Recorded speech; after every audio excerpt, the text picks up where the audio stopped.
Okay, so you are welcome back. Please, is there any question up to this point before we have our last session on the social stratification? Any question? No, please. Okay, so let's continue then.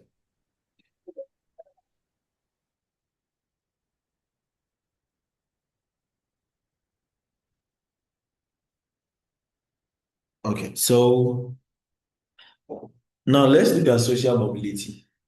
Now, now, when we are talking about social mobility, we've spoken about the social stratification, how people has been categorized in the society. That we have people who are in charge of cleaning, those who are in charge of just agriculture, those who are just being in the leadership position and amassing all the wealth and the power and the influence, while those who are underground are just, being overworked, getting small money to even feed themselves, and while other people are able to just get huge sums of money, spend anyhow, while people are even barely managing. Man. And we talked about the class systems, the systems of stratification in the open system and the closed system. And we mentioned that with the closed system, mobility is really, really difficult. But with the open system, people are able to move from one status, from one structure, from one hierarchy to the other. So we are talking about social mobility. We are looking at the upward and downward movement of individuals or groups from one social structure to another. And we are talking about the structure, we are talking about the categorization, how people have been categorized, how there have been a hierarchical arrangement of people in the society. So mobility basically talk about how people are able to move from one structure to the other. That is what we are talking about, the social mobility. Now, you're talking about mobility, it could be vertical or horizontal. It could also be intragenerational and intergenerational. Now, the vertical mostly moves with the horizontal. Now, we are talking about the vertical movement. We are talking about, or the vertical mobility, we are talking about either upward or downward movement. So it's either you move from the lowest social status to the highest, or you move down from the highest to the lowest. So in a situation whereby an individual move from the lowest to the highest, we call it the upward vertical social mobility. By a situation where people now, for instance, someone has become a king, and later on the person has been demoted, or you occupied a particular position and you have been demoted, that is a downward mobility or downward movement, and that becomes a downward vertical mobility. So with a vertical mobility, you can either have a downward or an upward mobility. So where you move from one social structure to the other, and it could be downward or upward. Now, when we are talking about the horizontal mobility. Horizontal mobility, yes, there is movement, all right. You are moving from one social structure to the other, but the social structure that you are moving from and the one that you are moving to is of the same status, is of the same relevance and of the same importance in the society.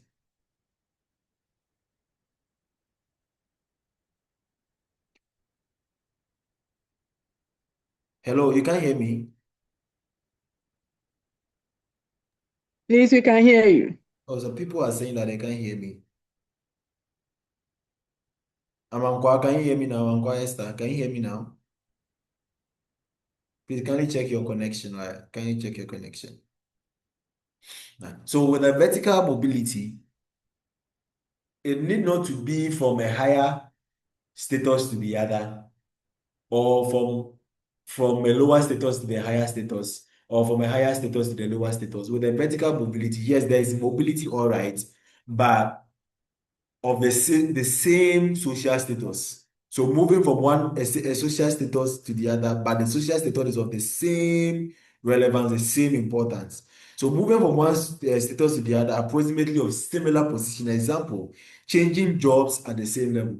So for instance, let's say you were the finance manager and now you have been moved to become, let's say, the audit manager. You realize that all these are, they are basically considered the same as the line managers. They are of the same social status. And so that you are not basically, there's no promotion, but there's a movement. You understand? You have not been promoted. You neither have you been demoted. But all that we are looking at right now is that there is movement in your social status. Do you understand? That is the horizontal mobility.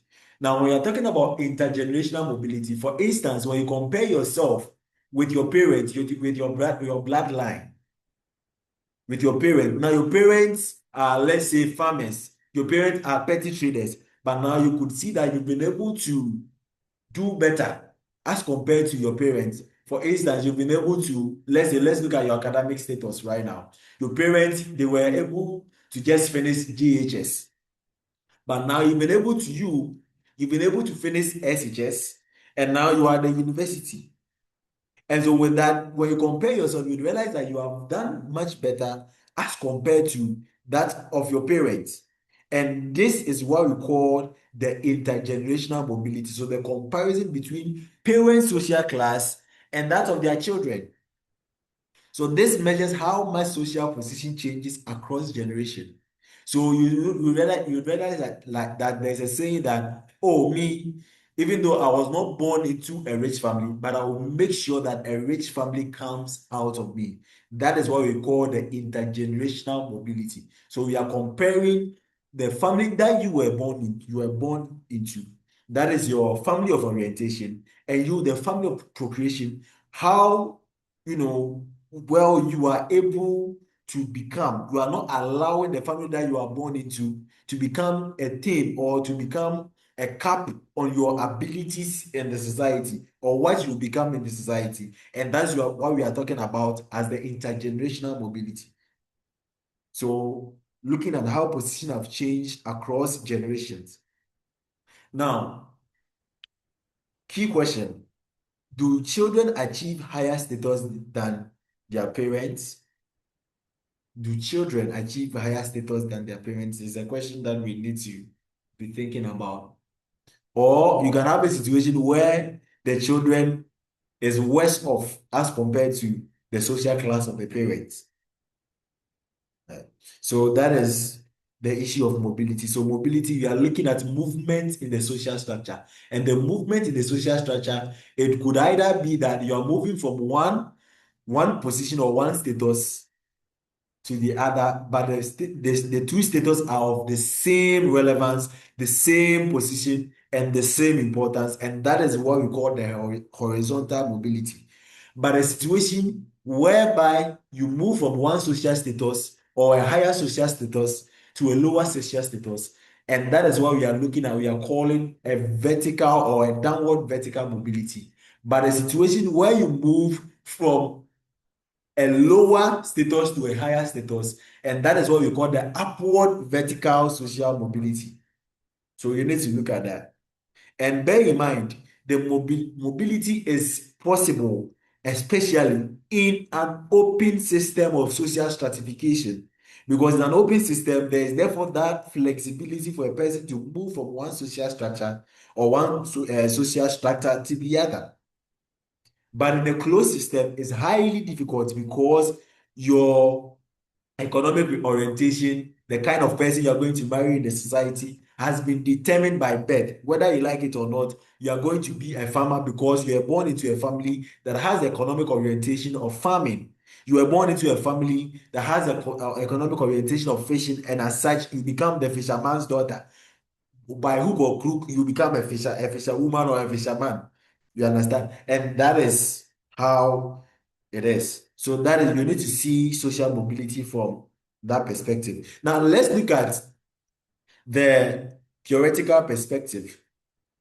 Now, when those of you who are doing social work and when you are studying poverty, you would realize that the functionalist view will tell you that poverty is functional in the society because if poverty is not functional, it's not everybody that will stand up and say that me, I want to go and distill the gutters. Me, I want to go and be picking rubbish. Me, I want to be in charge of those that will be picking the rubbish. I want to join Zoom Lion. It's because of poverty that all these people are doing all this. So you realize that one way or the other is functional, that we get people who are able to do the barest, the minimal work in the society because they are poor, and they are able to help keep the society clean. And so poverty is functional. You have seen is either latent or manifest function. You would realize that you will see the functionality of poverty in that particular regard, because there is no way you are going to say that somebody like despite somebody like Bill Gates is going to go and pick rubbish. It has never happened because he's rich. It will never happen. In as much as Bill Gates is also performing a particular function in the society, we do also realize that the people who are also poor, who have also taken the barest minimum work in the society, they are also performing certain function to make sure that the society endure. And as such, functionalist perspective will say that poverty is functional. You understand? But let's look at the two main theoretical perspectives when it comes to social stratification. We are going to look at the works of Max Weber and the works of Karl Marx. Now, when you are talking about Karl Marx is known for his idea of class conflict, his idea of conflict theory. So Karl Marx explained the stratification of the society from the economic standpoint. His idea is economic determinist idea, that society has been classified into two main classes. We have those who own the means to production and those who sell their labor for a wage. So Karl Marx argued that the bourgeoisie, that is those who own and control the means of production, they employ, you understand, they employ the proletariat, those who have only their labor and sell their labor, and they just give them a wage as a compensation for their labor. And you would see that, for instance, when you see the financial statement of a company which is owned by a capitalist in a capitalist world, is owned by someone that owns the means to production, you would realize that the salaries of the workers over there forms a small percentage of the gross profits that the company is going to make or the company is making. And you would realize that all the profits now will go to the bourgeoisie or the owner of the company. And you would see that these people, the proletariat, they are actually the engine of the organization. They work tirelessly. However, they are paid relatively small. And so Karl Marx said that until society moves from a class in itself to a class for itself, then this class society, where there are two classes in the society, will continue to endure. So until the society move from a class in itself to a class for itself, then this society or this classification and this stratification of society will continue to persist. So the moment the proletariat become class conscious of their own class, then there is going to be a revolution. And that revolution is going to, bring about a new class, or it will make the class or the society a classless society where a new class would emerge. You understand? So that is Karl Marx's idea of conflict, Karl Marx's idea of a class, or his idea of the bourgeoisie and the proletariat, his idea of economic determinism. So he's saying that the class struggle is the sole driver of revolutionary change towards a classless society. So Karl Marx actually envisaged a revolution, but you realize that since Karl Marx, since 1883 when he died, that revolution has never happened. And level 300, when you are looking at the critical theory, you would therefore understand the reason why the revolution Karl Marx envisaged hasn't happened yet. For now, it's not part of your syllabus for now for level 2, and there's no part, so I'm not going to talk about that. So what you need to do, you need to know about economic determinism is that the society has been put into two different classes, the bourgeoisie and the proletariat. The proletariat are those who sell their labor for a wage, and the bourgeoisie are those who own and control the means of production. And you see that that has brought some level of inequality in the society. That the bourgeoisie, they have the wealth, they have the money, they are making all the money, and they have subjected the proletariat to hard labor. They are working day and night. They wake up from 5 to from 8 a.m. to 5 p.m. They work hard. Some even go as much as 8 p.m. and they are given relatively small sums of money as a salary, as a wage. So that is Karl Marx's idea of class conflict and his idea of economic determinism. Economic determinism is in the sense that it is the economic orientation, the economic status of the people in the society that determines how the society has been stratified, how the society has been placed on hierarchy. So Karl Marx looked at social stratification from economic standpoint of view, but Max Weber looked at a multidimensional approach. He did not only limited his approach of class or stratification to just the economic aspect, but he looked at the status and the party, the political power aspect of it. So Karl Marx or Max Weber said that stratification should be viewed as having multiple dimensions, not only economic, but also social and political factors.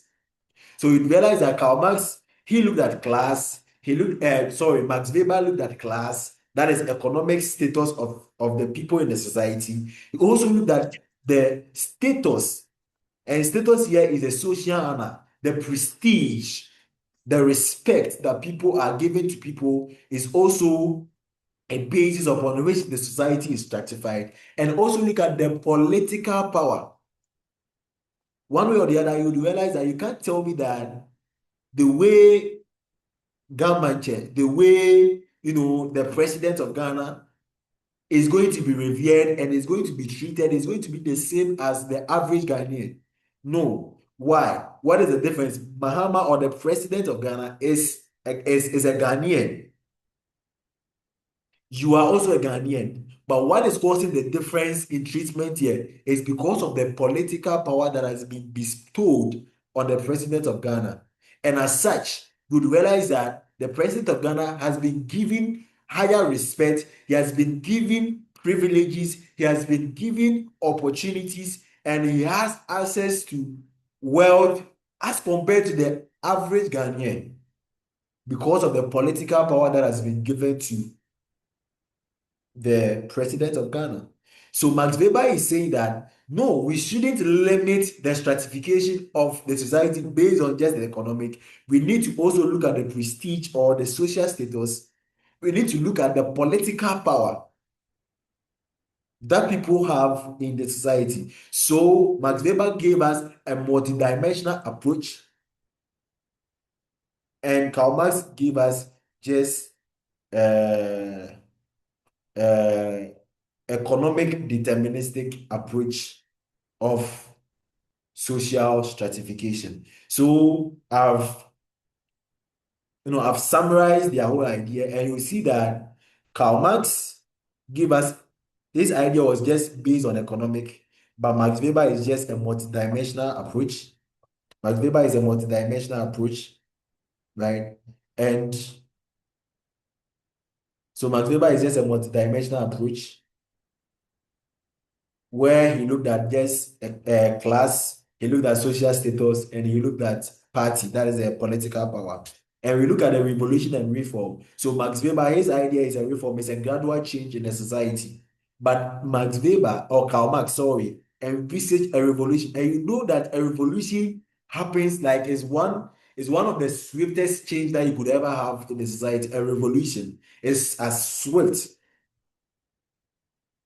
It happens just like that. And you can look at the French Revolution, which forms part of some of the events that brought about sociology, right? So a revolution, Karl Marx envisaged a revolution, and as it stands now, that revolution hasn't happened yet because you still see people who are trading their labor for a wage, and you see people who call themselves capitalists. They own the means of production and they have access to wealth and resources in the society. And you also look at Karl Marx's idea is determinism, and Max Weber is flexibility. So determinism is in the sense that Karl Marx, he was saying that it's just solely the economic, but Max Weber added some level of flexibility in the stratification of the society. Let's look at social class in the Ghanaian context. Now, is the Ghanaian context or in the Ghanaian society a class or a classless society? Now, when you are talking about a class, you should realize that a class becomes an ascribed status. A class is an ascribed status in this particular regard. So, does the kind of family or the kind of society a person is born into determine the person's class or determines the person's political, economic orientation or the opportunities that will be available to the person. Right? So the concept of social class presupposes a stable, unified, and a homogeneous groups of people associated with specific levels of social hierarchy who are conscious of their socio-economic interest. So just as the issues of the Rwanda, where we have a class of people who are just into agriculture. And so these people is a stable, is unified and homogeneous. Homogeneous in the sense that they have a lot of things in common. Do you understand? And these people, they are also conscious about the fact that, and they have accepted the fact that this is the class that we belong to. And they understand their socio-economic interest. And that is what you should see the class when you're talking about a class. That is how you should see a class to be. So, just by virtue of this, is Ghana a class or a classless society? Do you see people just because of the kind of groups that they are born into, the kind of social group, the kind of ethnic group, the kind of family background, the kind of family that they are born into, does it determine their socio-economic interest or not? Now, let's look at the reality check. In Ghana, people of upper class, that is the medical doctors, may have siblings who are messengers and fishmongers. Now, when you are talking about a class society, a class.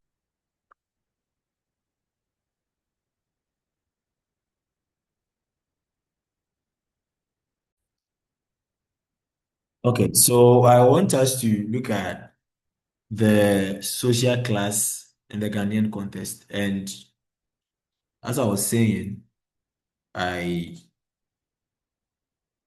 I I was trying to explain what the class system actually means. And when you are talking about class system, we are talking about a unified and a homogeneous group. So you'd see that this this is a, let's say, for instance, you have a class of sociology students, you have a class of archaeology students, and you'd realize that these people, all that they are oriented with, all that they are supposed to do is to read archaeology. All that these people are supposed to do is just, the sociology people are supposed to do is just to read sociology. So you see that homogeneity over there, and you see how these people are treated, the way they are treated, or there's is either these people there's some degree of prejudices or some stereotype against these people, or these people are marginalized. So there's that homogeneity amongst the group, and they are also associated with a particular social hierarchy. You understand? And they are also conscious of their social or socioeconomic interest. For instance, when we are talking about the Rwanda people, we made mention of the fact that there is a particular class or a particular case that is solely about agriculture. There's a particular class that is solely about leadership, owner, ownership of property and all that. And that is how the class system works. So as soon as you are born into that particular group, automatically you are going to be a farmer. Automatically, you are going to be a leader one day. That is how the class system works. So just dwelling from that, do you think that Ghana is a class or a classless society?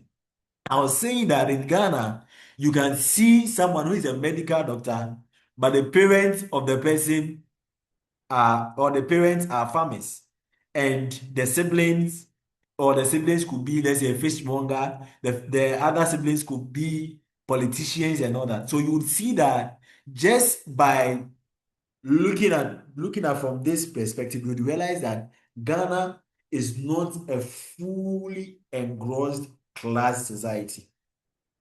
But you can see from the chieftaincy aspect of it, where unless you are born into a particular category of people, you cannot become a Gamanche. Unless you are born into a particular family, you cannot become Otumfo. You understand? Unless you are born into a particular family, you may not have a particular, or you may not have certain privileges being given to you. And that is, in that particular regard, you will see the class itself, being manifest over there. But for Ghana to be a complete class society, no, Ghana is not a completely class society. For instance, you could see, you have one of, when you listen to some of the stories of these political leaders, you would realize that some had a very humble beginnings, and they've been able to, study hard, you know, pass through life, and they've been able to reach a particular stage in life where they can, say that they've been able to climb, or they've been able to have a vertical or an upward vertical social mobility. You understand? And that is how. So, although conditions of social stratification have been intensified during the past decades in Ghana, they are yet to result in the emergence of a distinct social classes. That is what I was talking about. That is that. So, in Ghana, it's more of a mixed system. A mixed system. So, Ghana is even both closed and open system of stratification. We can also look at the family diversity. Unlike developed class systems, Ghanaian families spans multiple occupational and status levels. In one family, you can see that some are doing well, some are not doing well. If it was a class society, you would realize that all the family members would have a particular economic orientation. All the family members would have a particular hierarchy in the society. And you can also look at it from a transition phase. So Ghana is in a transitional phase where stratification exists but hasn't crystallized into a rigid class boundaries. That is what I mentioned. So in Ghana, yes, you would see in some particular aspects the closed system, the class, or the closed, which brings about the class system working. But in a particular aspect, you also see the the open or the classless system also working. So Ghana is a mix of the two systems. So you see a mix of the two systems. So Ghana is not a completely class society or a social class society. You understand? So at this point, do you have any question?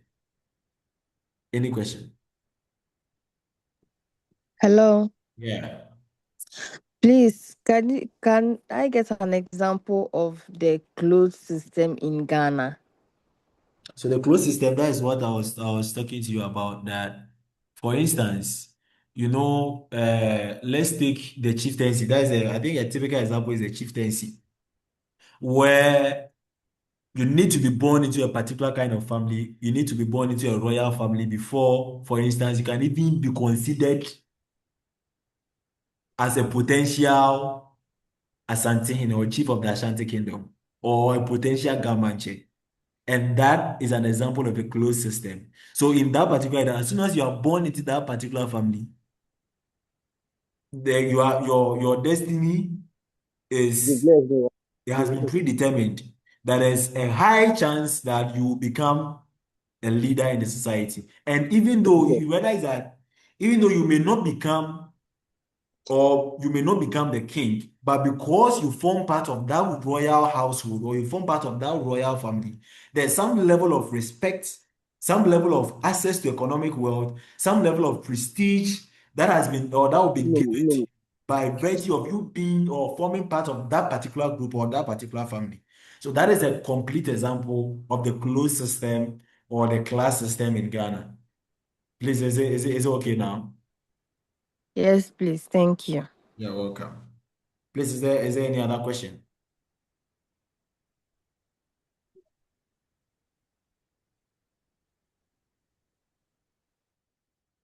Any other question?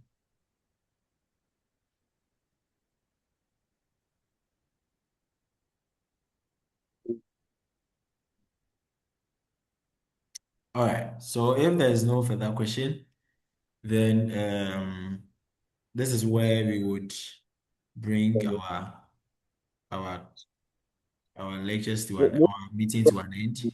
But we should understand that, in our social world, social stratification, that is in conclusion of everything that we've learned here. Social stratification is a universal and inevitable in all human societies. That is one thing you need to put at your back, at the back of your head. That we all, one way or the other, we are not going to be treated fairly in the same way in the society. But that doesn't mean that we should give up. That's why we strive for there to be at least equity in the society. That we meet each and every person at the point of our needs. So social stratification, the hierarchical arrangement of people in the society span across everywhere. Whether in a simple society or a complex society, you will see that stratification, emerging.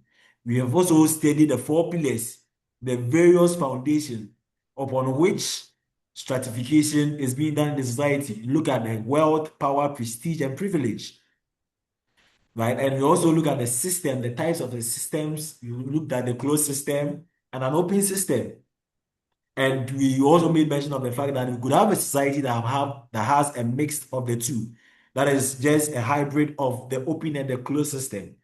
We've looked at the theoretical lenses. We looked at the Max Weber or Karl Marx idea of economic determinism. We've looked at Max Weber's idea of a multidimensional analysis, looking at just class, social status, and then the political power that a person has.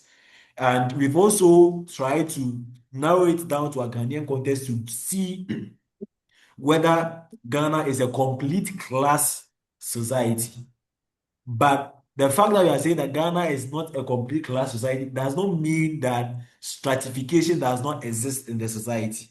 There's stratification in the Ghanaian context because you have you have people who are occupying political positions, you have people who are just doing the manual labor in the society and all that. So you see that stratification. And based on that, that determines the level of economic access you are going to have, the social prestige you are going to get, and what have you. So this brings us to the end of our class on social stratification. So if there is no further question, this is where we are going to bring our class to an end. All right, so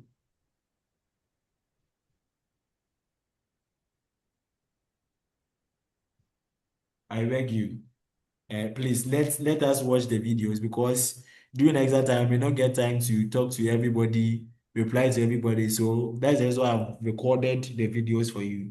So try as much as possible to watch the videos. Thank you very much and have a wonderful day. And please also try to subscribe, I beg you. Try to subscribe when you watch the videos.